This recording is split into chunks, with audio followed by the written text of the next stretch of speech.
Friends, നമ്മൾ പുതിയ വീഡിയോയിലേക്ക് എല്ലാവർക്കും സ്വാഗതം. ഇപ്പോൾ നമ്മൾ ഫേസ് ചെയ്തുകൊണ്ടിരിക്കുന്നത് ചില വീഡിയോസൊക്കെ ഓട്ടോമാറ്റിക്കലി ഇംഗ്ലീഷിലേക്ക് കൺവേർട്ട് ആകുന്നു. അതെങ്ങനെയാണ് പരിഹരിക്കാമെന്ന് നോക്കിയാലോ? അപ്പോൾ വാ വീഡിയോ കാണാം. ആദ്യം എൻ്റെ യൂട്യൂബ് ചാനൽ എടുക്കുക. അതിൽ ഇംഗ്ലീഷിലേക്ക് കൺവേർട്ട് ആയിട്ടുള്ളതാണ് ഇത്. എൻ്റെ വീഡിയോ ഓട്ടോമാറ്റിക്കലി മറ്റുള്ളവർ കാണുമ്പോൾ ഇംഗ്ലീഷിലോട്ടാണ് ഉള്ളത്. നമുക്കത് മാറ്റാൻ വേണ്ടി നമ്മൾ യൂട്യൂബ് സ്റ്റുഡിയോയിൽ കയറുക. അവിടെ മൊബൈലിലേക്ക് ഒരു നമ്മളുടെ പ്രൊഫൈൽ ഉണ്ടാവും. അത് എടുത്തതിന് ശേഷം വീണ്ടും അവിടെ സെറ്റിങ്സ് ഉണ്ടാവും. ആ സെറ്റിങ്സ് ഓപ്ഷൻ ക്ലിക്ക് ചെയ്തതിന് ശേഷം അത് സ്ക്രോൾ ചെയ്ത് പോകുമ്പോൾ താഴോട്ടേക്ക് ഒരു ഓട്ടോമാറ്റിക് ഡബ്ബിംഗ് എന്ന ഒരു ഐക്കൺ കാണാം. അവിടെ ഓട്ടോ പബ്ലിഷും കാണാം, പബ്ലിഷ് മാനുവലിയും കാണാം. അപ്പോൾ നമ്മൾ ഓട്ടോ പബ്ലിഷ് ഒഴിവാക്കി പബ്ലിക് മാനുവലി ആക്കിയിട്ട് തിരിച്ച് നമ്മൾ വന്ന വഴിയെ തന്നെ സ്കിപ്പ് അടിച്ച് പോവാം. എന്നിട്ട് നമുക്ക് നേരത്തെ കണ്ട വീഡിയോ ഒന്നുകൂടെ ഇന്ന് കാണാം.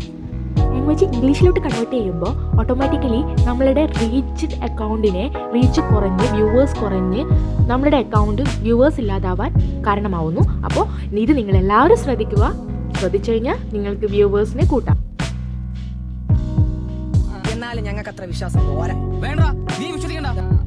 നമ്മൾ നേരത്തെ കണ്ട വീഡിയോസ് തന്നെ എടുത്തിട്ടുണ്ട്, അത് മലയാളത്തിലോട്ട് കൺവേർട്ട് ആയിട്ടുണ്ട്. അപ്പോൾ എല്ലാവരും ഇത് ശ്രദ്ധിക്കുക.